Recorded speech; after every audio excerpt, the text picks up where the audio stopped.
India's number 1 varicose veins hospitals ఐబీసీను సంప్రదించండి. మీ నొప్పి లేని ప్రయాణాన్ని ప్రారంభించండి.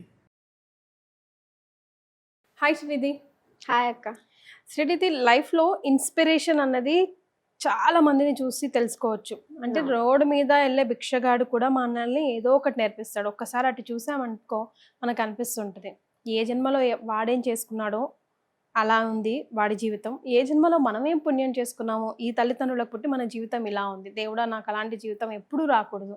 అండ్ వాడికి కూడా కొంచెం క్షమాభిక్ష పెట్టి మంచి లైఫ్ ఇచ్చే ప్రయత్నం చేయాలనిపిస్తుంది. సో ప్రతి ఒక్కరు ఇప్పుడు నిన్ను చూస్తే నన్ను చూస్తే ఎవరిని చూసినా మనం లైఫ్లో ఏదో ఒకటి నేర్చుకోవచ్చు. అట్లా నువ్వు నేర్చుకున్న పాయింట్ ఏదైనా ఉందా, తద్వారా చూస్తున్న ప్రేక్షకులకు కూడా ఆ ఇన్ఫర్మేషన్ తెలిసి వాళ్ళను కూడా ఒక్క సెకండ్ ఆలోచింపజేయగలిగితే బాగుంటుంది కదా? నేను ఎక్కువగా నేర్చుకునేది ఏంటంటే రతన్ టాటా గారి దగ్గర నుంచి చాలా నేర్చుకోవచ్చు. చాలా మందికి కూడా inspiration human being. Ratan Tata పేరు వినని మనిషి అంటూ ఉండడు.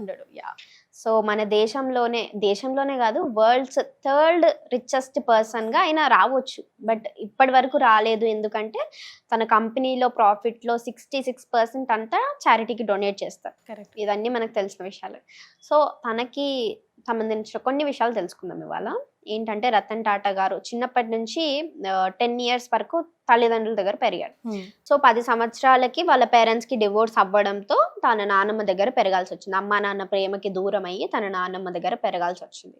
సో అప్పుడు చైల్డ్హుడ్ అంతా బాగానే సాగిపోయింది. సో వన్ ఫైన్ డే చదువుకోవాలి కదా, హైయర్ స్టడీస్కి అమెరికా వెళ్ళాడు, ఇంజనీరింగ్ కంప్లీట్ చేశాడు. సో మళ్ళీ మన ఇండియాకి వచ్చిన తర్వాత తను Tata group of company, Jamshedji అనే వారు స్టార్ట్ చేశారు కదా టాటా కంపెనీ. సో ఆ టాటా గ్రూప్ కి తను చైర్మన్ అయ్యాడు అనమాట. సో అయినప్పుడు అందరు చాలా మంది రాంగ్ డెసిషన్ అన్నారు. టాటా బోర్డ్ మెంబర్స్ ఉంటారు కదా కంపెనీకి, వాళ్ళందరూ ఇతను ఎందుకు ఆప్ చేశారు, జీరో ఎక్స్పీరియన్స్ ఉన్న అన్ఎక్స్పీరియన్స్ పర్సన్ ని ఇంత పెద్ద గ్రూప్ కి చైర్మన్ చేయడం అనేది తప్పు అని చాలా మంది. ఫస్ట్ హెలెన్ అదే కంపెనీలో ఆయన జాబ్ చేస్తూ ఆ పొజిషన్ కి వచ్చాడు కదా. ఫస్ట్ జాబ్ గానే స్టార్ట్ అయ్యి ఫ్యూ ఇయర్స్ తర్వాత చైర్మన్ అయ్యాడు. సో చైర్మన్ చేసినప్పుడు అందరు బోర్డ్ డైరెక్టర్స్ అందరూ ఉంటారు కదా, వాళ్ళందరూ ఎందుకు ఈయనని చేయడము, మేము ఉన్నాం కదా వేరే వాళ్ళము, జెలసీ అన్నమాట. అక్కడ ఫస్ట్ హెలెన్ నవ్వుతారు చాలా మంది. అవన్నీ జరిగాయి, బట్ ఏం పట్టించుకోలేదు. 10,000 రూపీస్ క్రోర్స్ ఉన్న కంపెనీని 6 lakhs crores వరకు తీసుకెళ్లాడు. ఇక్కడ నుంచి ఇక్కడ వరకు తీసుకెళ్లాడు కంపెనీని. అంతటి వ్యక్తికి అన్ఎక్స్పీరియన్స్డ్ పర్సన్ అన్న ట్యాగ్ వేశారు ఫస్ట్ లో. సో రతన్ టాటా గారు అక్కడే ఆగిపోయి ఉంటే అక్కడే ఆగిపోయేవారు. ఎందుకు ఇంతమంది నన్ను అపోజ్ చేస్తుంటే ఎందుకు నేను ఇంకా వర్క్ చేయాలి అని అనుకోని ఉంటే ఇక్కడ వరకు తీసుకొచ్చేవారు కాదు, మనం ఈ రోజు కూర్చొని ఇలా స్టోరీ చెప్పుకునే వాళ్ళం కాదు. సో అప్పుడు అది అయిన తర్వాత నార్మల్ వర్కే చేస్తున్నారు. సో ఆయన ఫస్ట్ లో ఆయన ఏం ఇన్వెంట్ చేశారంటే ఇండికా EV2 కార్స్ అని అప్పుడు వచ్చేవి కదా మనకి. ఇండికా కార్స్ అనేది లాంచ్ చేశారు టాటా నుంచి. అది లాంచ్ చేసినప్పుడు అది ఫెయిల్ అయిపోయింది. ఫస్ట్ ఇయర్ లోనే ఫెయిల్ అయిపోవడంతో ఇంకా కంపెనీని అమ్మేద్దాం. So board members already jealousy ఇక్కడ నడుస్తుంది, ఈయన ఎందుకు చేసింది ఈ కంపెనీలో నడవాలని చెప్పేసి అమ్మేద్దాం వేరే వాళ్ళకి. సో ఫోర్డ్ కంపెనీ మనకు తెలుసు కదా, land rover Jaguar cars, Ford కంపెనీకి అమ్మేద్దామని చెప్పి ఫోర్డ్ కంపెనీ వాళ్ళతో డీల్ సైడ్ చేసుకోవడానికి వెళ్ళాడు. వెళ్ళినప్పుడు ఫోర్డ్ కంపెనీ చైర్మన్ ఏమన్నారంటే, మీకు కార్స్ తయారు చేయడం తెలియనప్పుడు ఎందుకు తయారు చేయాలి, ఎలా హ్యాండిల్ చేయాలో తెలియనప్పుడు ఎందుకు తయారు చేయాలి, అదొక పెద్ద మాటే కదా ఇప్పుడు. అలా అన్నప్పుడు ఇండియాని ఆన్ ది హోల్ గా ఉద్దేశించి అసలు నీకు పనికిరాని పని నువ్వు ఎందుకు చేస్తున్నావు, ఇండైరెక్ట్ కప్ ఆఫ్ టీ కానప్పుడు నువ్వు ఎందుకు అందులో ఒక ఏలు పెట్టావు అన్నట్టుగా చాలా ఇన్సల్ట్ గా అనిపించింది రతన్ టాటా గారికి. సో ఆయన డీల్ సైన్ చేయకుండానే వచ్చేసాడు. సో మళ్ళీ కొన్ని సంవత్సరాల తర్వాత ఫోర్డ్ కంపెనీ లాసెస్ లోకి వచ్చింది అనమాట. ల్యాండ్ రోవర్ జాగ్వర్ కార్స్ అన్ని లాసెస్ లో పడిపోయాయి. సో ఆ టైంలో రతన్ టాటా గారు వెళ్ళి ఫోర్డ్ కంపెనీ చైర్మన్ ని కలిసారు, సేమ్ చైర్మన్. మళ్ళీ అప్పుడు నేను మీ కార్స్ ని కొనుక్కుంటాను, ఈ 2 companies కొనుక్కుంటానని చెప్పేసి 9,300 crores ని ఆ కంపెనీని కొనుక్కున్నాడు. ఆ 2 companies ని కొనుక్కొని సో దాన్ని 1 కోట్ల రూపాయల నుంచి 1,00,000 కోట్ల రూపాయల వరకు దాన్ని కూడా డెవలప్ చేశాడు. సో అంటే ఎవరి దగ్గర అయితే ఈయన ఇన్సల్ట్ అయ్యి వచ్చారో కొన్ని సంవత్సరాల తర్వాత వాళ్ళ కంపెనీనే ఈయన కొనుక్కునే స్థాయికి ఎదగగలిగారు. సో ఆయన సంకల్ప బలం. అప్పుడు ఆయన ఏమనుకున్నారు, అప్పుడు వాళ్ళని ఇన్సల్ట్ చేశాను కదా, ఇప్పుడు మనం వెళ్ళి వాళ్ళని చూపించామని అలా వెళ్ళాడు అనమాట. So after few years Ratan Tata గారు కార్లో వెళ్తున్నారు అనమాట. కార్లో ఆయన నార్మల్గా ట్రావెల్ చేసినప్పుడు ఒక ఫ్యామిలీని చూశాడు.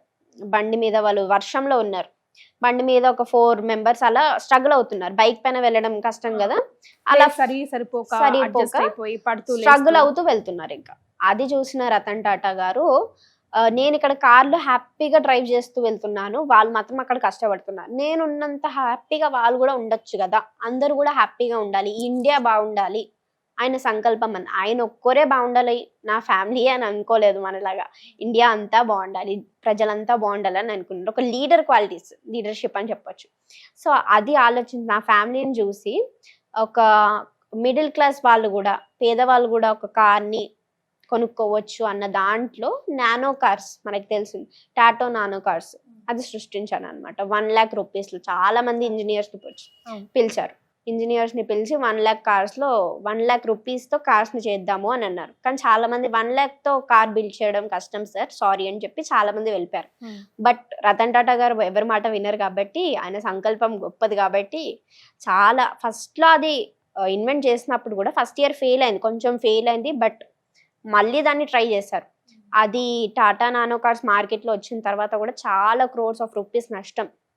అంత వచ్చినా సరే లేదు, పేదవాళ్ళు కూడా కార్లో తిరగాలి అన్న దాంతో ఆయన ఎన్నో ట్రైస్ తర్వాత టాటా నానో కార్ మనకు అందించారు, ఓన్లీ విత్ 1 lakh రూపీస్. అది కూడా ఆయన సంకల్పం. నాట్ ఓన్లీ అతను రిచ్గా ఉండాలి ఎప్పుడు అనుకోలేదు, రిచ్గా ఉన్నా సరే సింపుల్ లివింగ్ ఎప్పుడైనా సరే. ఇప్పటికీ చూడండి 66% ఆఫ్ హిజ్ ప్రాఫిట్స్ అన్ని చారిటీకి డొనేట్ వెళ్ళిపోతాయి, చారిటీ, ఎన్జిఓస్, వాలంటరీ అసోసియేషన్స్కి వెళ్ళిపోతూ ఉంటాయి. అంత గొప్ప వ్యక్తి అయినా. రతన్ టాటా గారి నుంచి మనం ఇప్పుడు ఏం నేర్చుకోవచ్చు అంటారు? ఎన్ని అవమానాలు జరిగినా, ఎన్ని ఒడిదొడుగులు మన దారిలో వచ్చినా సరే ముందుకు సాగాలి. ఆయనకు చిన్నప్పటి నుంచి పేరెంట్స్ లవ్ అనే లేదు. Parents love is very important అంటారు కదా, ఆయనకు అది లేదు. బట్ మనం ఏం చేస్తాం, పేరెంట్స్ లవ్ ఉన్నా, వాళ్ళు ఏం చెప్పినా వినకుండా వాళ్ళకి అగేన్స్ట్ గా వెళ్తూ, పేరెంట్స్ లవ్ ఉన్నా సరే మనం అవన్నీ పట్టించుకోకుండా మనం నెగ్లెక్ట్ చేస్తుంటాం. కానీ రతన్ టాటా గారికి పేరెంట్స్ లవ్ లేదు, నానమ్మ దగ్గరే పెరిగాడు. అండ్ ఆల్సో మిడిల్లో ఆయన పెళ్లి చేసుకోవాల్సిన ఏజ్ లో కూడా తన లవ్ లైఫ్ ని కూడా సాక్రిఫైస్ చేయాల్సి వచ్చింది. అదెందుకంటే తను అమెరికాలో ఉండేది, ఆ అమ్మాయి అమెరికాలో నుంచి మన సెకండ్ వరల్డ్ వార్ టైంలోది. సో ఇక్కడ ఫైట్స్ అన్ని చూసేసి తను భయపడింది ఇండియాకి రావడానికి. సో ఇంకా అక్కడే వేరే వాళ్ళని పెళ్లి చేసుకొని ఉంది తను. సో మన రతన్ టాటా గారు ఆ అమ్మాయి కోసం ఇప్పటివరకు ఎవరిని పెళ్లి చేసుకోకుండా ఉండేవారు, మొన్న. సో అలా ఇన్ని దాటి వచ్చిన మనిషి మనం ఇప్పుడు కొన్నే చెప్పుకున్నాం, కానీ ఆయనకి చాలా జరిగి ఉంటాయి, కొన్ని బయటికి రానివి కూడా ఉంటాయి. అండ్ మధ్యలో తాజ్ హోటల్ ముంబైలో టెర్రరిస్ట్ అటాక్, అది జరిగినప్పుడు కూడా చాలా మంది చాలా అనే ఉంటారు అది జరిగినప్పుడు. అండ్ చాలా ఆయన ఉప్పు నుంచి హుక్ వరకు అండ్ టీ నుంచి ట్రక్స్ వరకు ఆయనకు తెలియని కంపెనీయే లేదు. ఎస్, సో మనం ఈయన నుంచి చాలా ఇన్స్పైర్ అవ్వచ్చు అని నేను చెప్తాను. ఎస్, సంకల్ప బలం ఏదైనా కూడా మనం అనుకోవాలి, కానీ సాధించడానికి అన్ని రెడీగా ఉంటాయి. యూనివర్స్ మనకి ఎప్పుడు దారి చూపిస్తూనే ఉంటుంది, మనం వెతుక్కోవడమే టార్చ్ లైట్ వేసి ఆలస్యం. భలే చెప్పావురా, థ్యాంక్ యూ సో మచ్.